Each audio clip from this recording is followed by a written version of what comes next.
Halo semua, selamat datang di Rubin, Ruang Bincang bersama Sabin.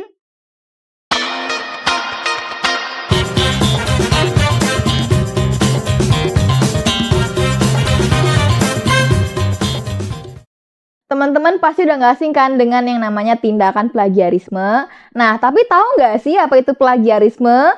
Plagiarisme itu berasal dari kata plagiarus yang artinya penculik. Dalam konteks ini mengacu pada tindakan menyalin karya orang lain tanpa menyertakan sumber dan mengklaimnya sebagai karya sendiri. Apalagi di zaman yang sudah canggih ini, kita kerap kali menemukan kasus mahasiswa melakukan tindakan plagiarisme sebagai salah satu bentuk penyalahgunaan teknologi. Untuk itu, kita masuk kepada segmen Ungkat-Ungkit seputar pengetahuan.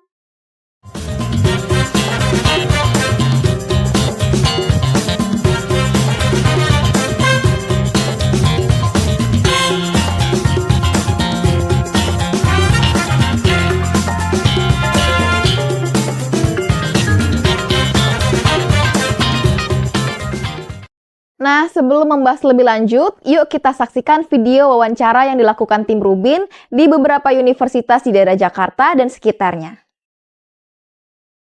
Jadi plagiarisme itu adalah suatu tindakan yang pengambilan karya orang lain yang seolah-olah karya orang lain itu menjadi karya kita sendiri, dan itu merupakan tindakan yang sangat kriminal sebenarnya. Plagiarisme itu kayak semacam kita meniru karya orang lain gitu.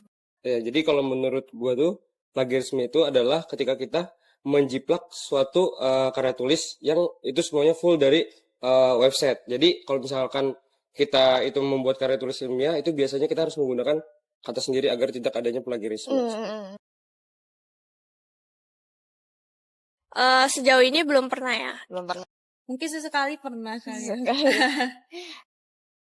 Saya belum pernah, tapi kalau untuk mencari referensi saya pernah sih gitu. Ya, jadi kalau misalkan menurut gue ya, plagiarisme itu adalah suatu tindakan yang nggak bisa dibenarkan. Karena ketika kita membuat suatu karya kita dijiplak itu kan nggak enak ya. Kalau misalkan karya kita dijiplak. Jadi kalau menurut gue, cara untuk mencegahnya itu adalah kita harus memberikan edukasi ke setiap mahasiswa. Itu termasuk juga peran penting dari dosen. Mengajarkan bahwa mahasiswa ini membuat suatu karya atau tulisan itu jangan menggunakan plagiarisme atau membuat dengan tulisan sendiri seperti itu. Biasa aku pakai Turnitin atau Turnitin ya itu, sama ada beberapa website lain sih yang biasanya aku pakai. Aku juga suka make, itu banyak ya di Google, kalian search aja. Untuk AI-nya sendiri sekarang kan udah semakin maju ya. Jadi untuk ngecek plagiarisme sendiri itu pasti mahasiswa seperti kita, apalagi kita dari teknik yang udah mengerti dengan akses dari genre jalanan si cek plagiarisme itu sendiri, memang itu sangat mudah karena memang si pembuat AI tersebut merancang agar AI yang dibuat bisa digunakan dengan gampang oleh para mahasiswa ataupun dosen dalam mengecek tulisan yang sudah kita buat. Nah teman-teman, dalam segmen ini kami sudah mengundang dua narasumber di bidang kewarganegaraan dan bidang keagamaan. Selamat datang Kak Nanda dan Mas Fahmi. Halo Kak Sabin, halo semuanya. Assalamualaikum. Oke, Kak Nanda dan Mas Fahmi, tadi kan sempat dibahas ya masalah plagiarisme di segmen awal.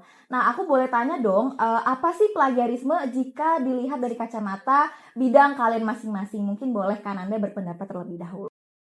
Oke Kak Sabin, terima kasih atas pertanyaannya. Plagiarisme menurut Peraturan Menteri Pendidikan Indonesia tahun 2010 nomor 17 mengenai pencegahan dan penanganan plagiat di perguruan tinggi, plagiarisme adalah tindakan yang dilakukan secara sengaja maupun tidak sengaja guna mengambil nilai untuk menghasilkan karya ilmiah dengan mengambil sebagian ataupun keseluruhan karya ilmiah orang lain tanpa mencantumkan sumber yang tepat dan memadai. Hasil dari plagiarisme disebut sebagai plagiat dan pelaku dari plagiarisme disebut sebagai plagiator.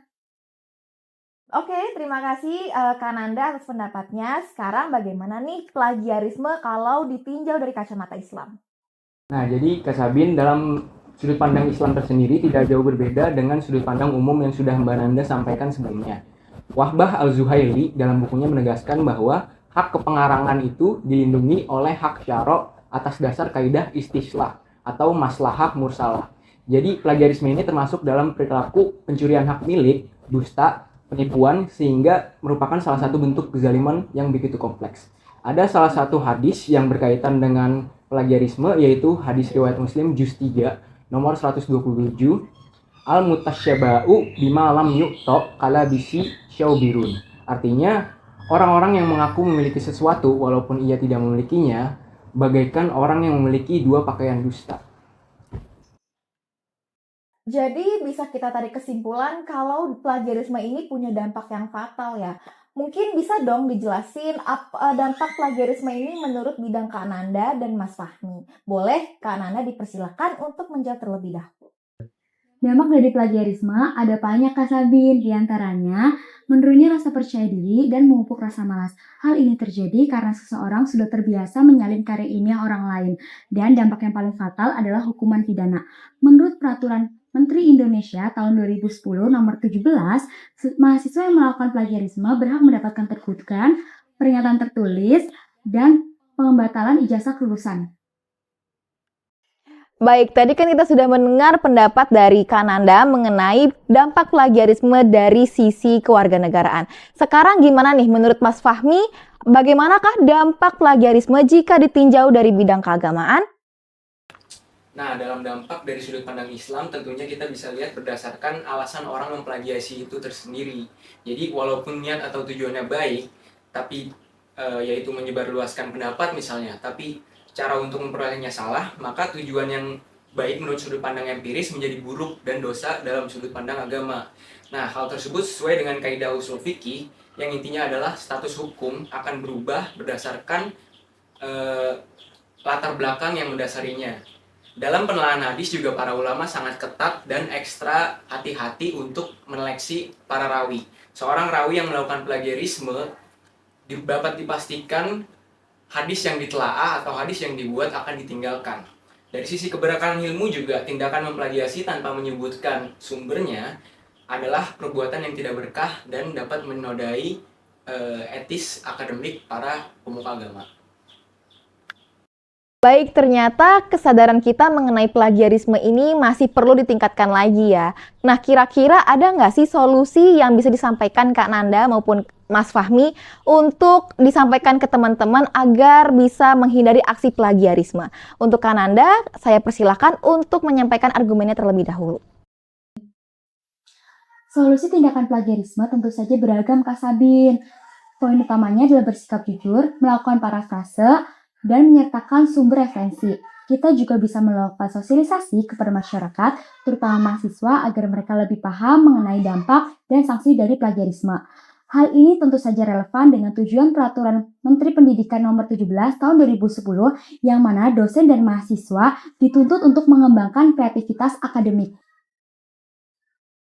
Baik, terima kasih Kak Nanda atas pendapatnya yang sudah disampaikan. Kalau menurut Mas Fahmi, bagaimana sih solusinya jika ditinjau dari kacamata keagamaan?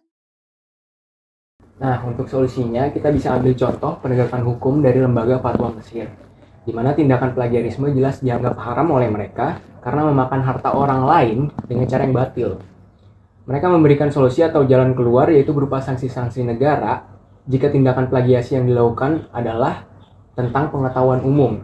Lalu sanksi secara hukum Islam jika berkaitan dengan pengetahuan atau informasi berunsur agama.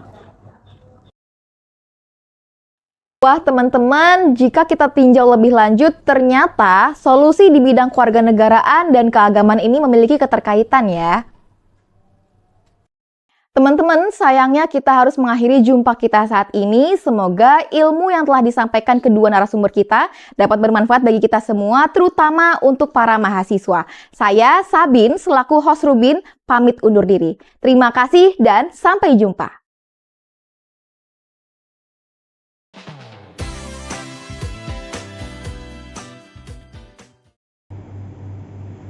Jadi teman-teman, bisa kita tarik kesimpulan bahwa plagiarisme merupakan tindakan yang melanggar hukum dalam negara dan agama Islam. Oleh karena itu, mari kita sebagai generasi emas Indonesia 2045 memanfaatkan teknologi masa kini untuk mencegah dan menghindari aksi plagiarisme. Sekarang, mari kita menonton video testimoni para penonton Rubin. Oke, tadi aku udah nonton ya video dari kalian yang meneliti. Dari video itu tuh aku jadi tahu lebih dalam lagi tentang plagiarisme dan tindakan-tindakan apa sih yang termasuk ke plagiarisme, dan ternyata juga tindakan tersebut tuh masih banyak juga orang yang melakukannya. Terus dari situ juga aku lebih tahu lagi gimana sih caranya untuk meminimalisir plagiarisme tersebut, terutama pada saat membuat tugas-tugas ya yang mungkin perlu ide-ide. Nah, terkadang tuh masih suka mengambil dari ide orang lain gitu. Videonya cukup menghibur banget sih, dan karena video kalian itu saya jadi tahu banyak tentang plagiat itu. Ya kalau menurut aku sih kayak itu sangat menghibur dan kita jadi tahu kalau plagiat itu tuh sebenarnya nggak boleh, dan bisa jadi kita lebih tahu gitu loh. Itu saja sih.